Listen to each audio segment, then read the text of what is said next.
প্রিয় বন্ধুরা, আজ আমরা বেরিয়ে পড়েছি নতুন একটি জায়গায় ঘুরতে। কোথায় যাচ্ছি জানতে হলে পুরো ভিডিওটিতে আমাদের সঙ্গে থাকুন। আমরা চলে এসেছি ইকো পার্কের 1 নম্বর গেটের কাছে। 30 টাকা দিয়ে টিকিট কাটলাম। এবার ভেতরে যাব। 1 নম্বর গেট দিয়ে এসে এই বাঁদিকের রাস্তাটা ধরে সোজা আপনারা পৌঁছে যেতে পারবেন এই জাপানি ফরেস্টে। আমরা এখন একদম ঠিক জাপানি ফরেস্টের সামনেই দাঁড়িয়ে আছি। এবার আমরা ভেতরে যাব, গিয়ে ঘুরে দেখব জাপানি ফরেস্টটি কেমন।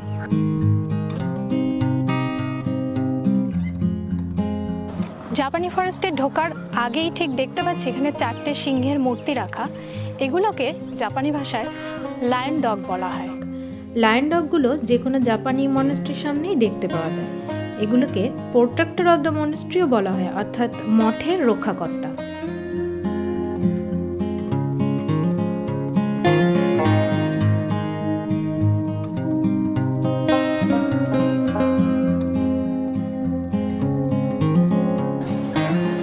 চলুন এবার ভেতরে ঘুরে দেখি। ভেতরে প্রবেশ করেই দেখতে পাচ্ছি একটা বড় বুদ্ধের মূর্তি, যা আপনাকে স্বাগত জানাচ্ছে।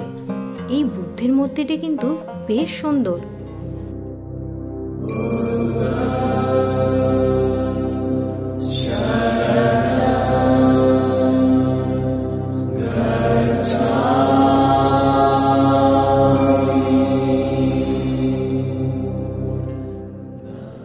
এই মনোমুগ্ধকর পরিবেশে এইরকম একটি সুন্দর বুদ্ধের মূর্তি, যা আপনাকে এখানে কিছুক্ষণ দাঁড়িয়ে থাকতে তো বাধ্য করবেই, আর আপনার মনে এনে দেবে অপার প্রশান্তি।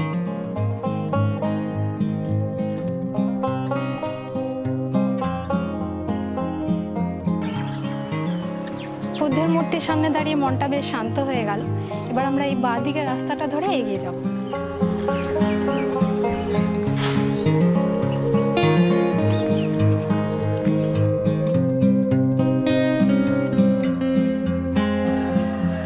এখানে ঢুকেই যেটা প্রথমে চোখে পড়লো, স্মল বুদ্ধগুলো সম্পর্কে কিছু লেখা আছে। এই বুদ্ধগুলো নাকি বিভিন্ন ধরনের মানুষকে রিপ্রেজেন্ট করে, আর এদের দিকে যদি ভালোভাবে তাকানো যায় তাহলে আপনি নিজেকেই এই বুদ্ধগুলোর কোনো একটার মধ্যে খুঁজে পাবেন।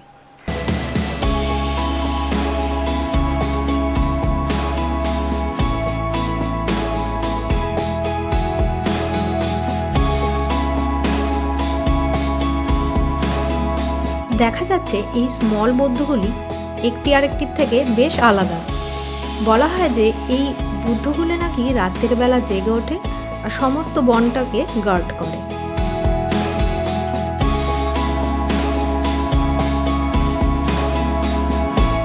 আর একটু সামনে এগোতেই একটি গোলাকার বৃত্তের মতো জায়গা চোখে পড়ল, যাকে বলা হয় ল্যাবিরিন্থ। তো আমিও এই বৃত্তের মধ্যে একটু গোল গোল ঘুরে নিলাম। এই ল্যাবিরিন্থ সম্পর্কে একটি ফলকে বিস্তারিত তথ্য দেয়া আছে।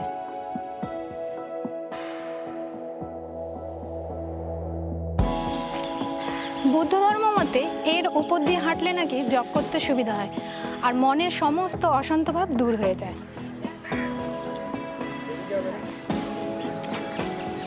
ল্যাবিরিন্থ থেকে পেরিয়ে আরেকটু সামনে এগোলে একটা দেখতে পাচ্ছি সুন্দর গাছ দিয়ে তৈরি ছায়াপথ। এবার এই ছায়াপথটার ভেতরে আমি যাব।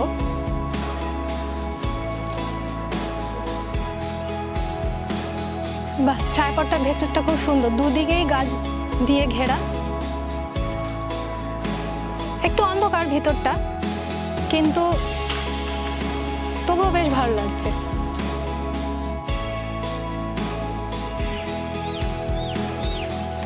বাইরে কিন্তু এখন বেশ গরম, কিন্তু এই ছায়াপথের ভিতরে যখন ঢুকলাম, ভেতরটা ছায়া, তাই জন্য বেশ ভালো লাগছে।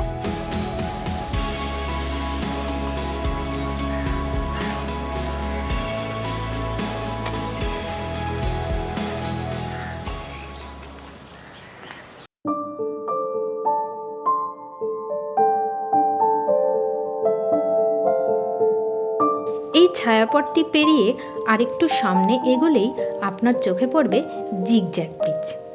জেন টেকনিক অনুযায়ী কোনো পথচারী এই ব্রিজের ওপর দিয়ে চলাকালীন তার মনোসংযোগ সেই মুহূর্তে বাড়ে। এই জিগজ্যাগ ব্রিজটিও বেশ সুন্দর, তাই এখানে বেশ কিছুক্ষণ আপনার সময় কাটাতে ইচ্ছে করবেই।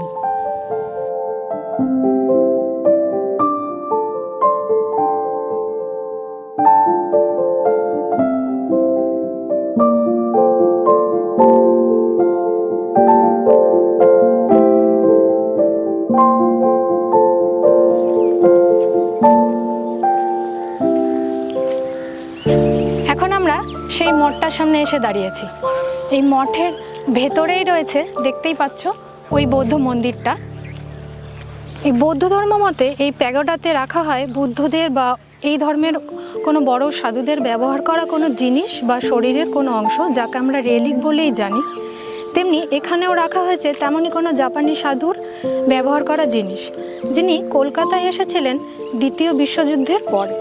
ইকো পার্কের ডেভেলপমেন্টের সময় সেই রেলিক নাকি খুঁজে পাওয়া যায়, আর সেটাই রাখা আছে ঠিক এই প্যাগোডার নিচে। এবার আমরা ভেতরে যাচ্ছি।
ভেতরে কিন্তু একটা বেশ সুন্দর বুদ্ধ মূর্তি রয়েছে, আর বুদ্ধ মূর্তিটা পুরো সাদা।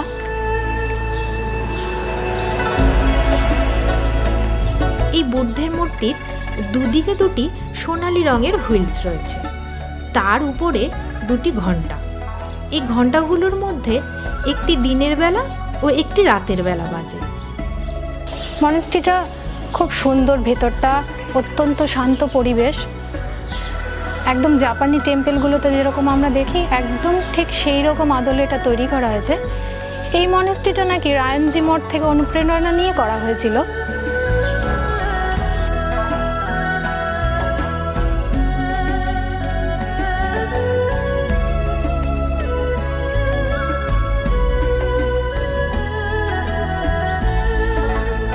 অন্যান্য জাপানি মঠগুলোতে যেরকম প্রেয়ার হুইলস আমরা দেখতে পাই, এখানেও কিন্তু ঠিক তেমনি প্রেয়ার হুইলস রয়েছে।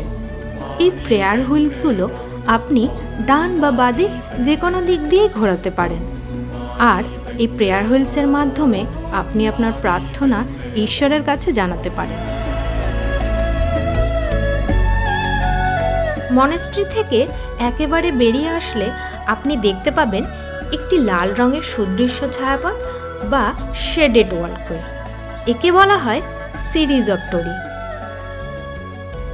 এই ফরেস্টের ভগবানের দ্বারা ব্লেসড হয়ে এক ব্যবসায়ী এই সিরিজ অফ টোরিটা দান করেছিলেন। এছাড়া এটাও বলা হয় যে এই সিরিজ অফ টোরি দিয়ে শান্তভাবে হেঁটে গেলে আর কপা হাঁটছি সেই স্টেপগুলো গুনলে নাকি মনের অন্তরাত্মার সঙ্গে কানেক্টেড হয়ে যায়। বলা হয় যে আপনার জীবনে যত নেগেটিভিটি আছে এই ছায়াপথের ভেতর দিয়ে হাঁটলে সেটি দূর হয়ে যাবে। জায়গাটি কিন্তু ফটোগ্রাফির জন্য বেশ জনপ্রিয়, আবার এখানে প্রচুর প্রি ওয়েডিং ফটোশ্যুটও হয়।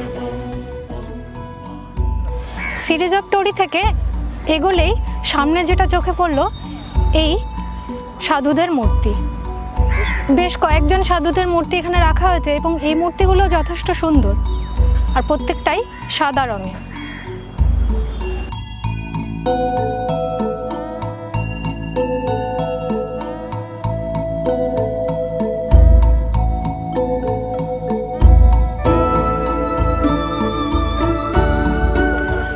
হাঁটতে হাঁটতে চলে এলাম একটা সুন্দর ছোট্ট ব্রিজের উপর। ব্রিজটা অর্ধবৃত্তাকার একদম তৈরি করা হয়েছে, আর এই ঠিক ব্রিজটার নিচে রয়েছে একটা বড় পুকুর। বলা হয়ে থাকে যে জল জাপানি বাগানের একটি গুরুত্বপূর্ণ অংশ, তাই এই জাপানি ফরেস্টেও একটি কেন্দ্রীয় পুকুর তৈরি করা হয়েছে।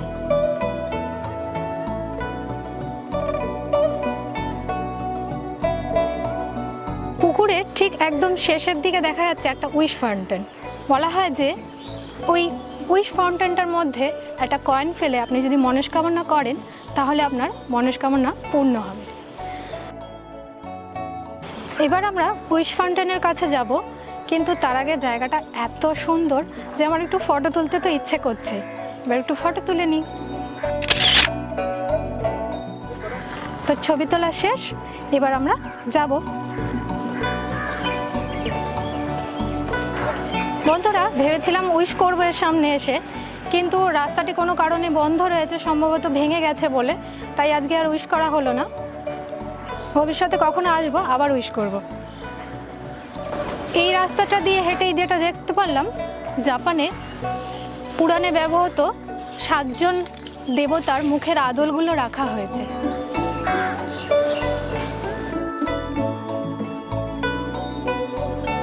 এই দেবতাদের মধ্যে কেউ কেউ আবার ঐশ্বর্যের দেবতা, কেউ যুদ্ধের দেবতা, কেউ দীর্ঘ রঙিন জীবন দান করেন, আবার কেউ কেউ ব্যবসার দেবতা রয়েছে। এছাড়া আরও দেবতা এখানে রাখা রয়েছে।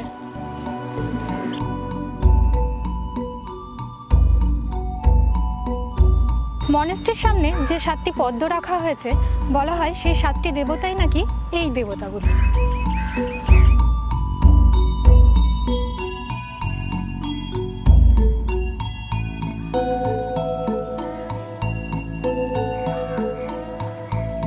এই জাপানিজ মুন গেটটি জন্ম ও পুনর্নবীকরণের প্রতীক। বলা হয়ে থাকে এটি অন্য গ্রহ ও অন্য জগতের সাথেও এটির কানেকশন আছে।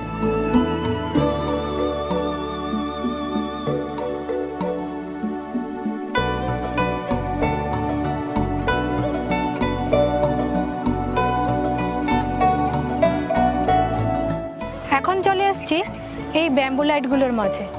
বলা হয় নাকি এই ব্যাম্বু লাইটগুলোর সাথে আকাশের তারাদের একটা সাইলেন্ট কানেকশন আছে। জাপানের একটা ছোট্ট টাউন টাকান, যার মধ্যে চিকুরাকা নামে ফেস্টিভ্যাল হয়। বলা হয় এই ব্যাম্বু লাইটগুলো নাকি তারই অংশ। রাতের বেলায় জায়গাটা কিন্তু বেশ সুন্দর হয়ে ওঠে, কারণ এর মধ্যে থাকা লাইটগুলো জ্বালিয়ে দেওয়া হয়। তখন কিন্তু এই পরিবেশটা বেশ আলোকময় হয়ে ওঠে।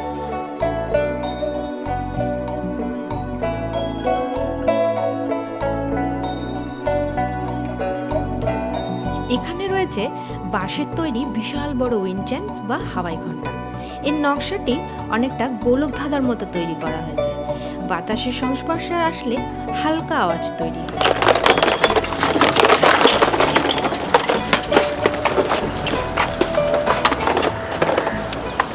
এই জাপানি ফরেস্টের মধ্যে থাকা রেস্তোরাঁটি একটু আলাদা।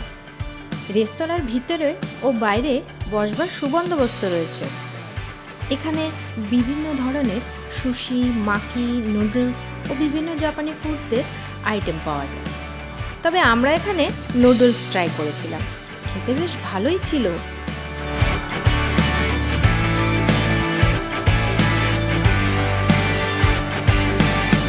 তো বন্ধুরা, আশা করি এই পুরো জাপানি ফরেস্টটা আমরা আপনাদের সুন্দরভাবে দেখাতে পেরেছি।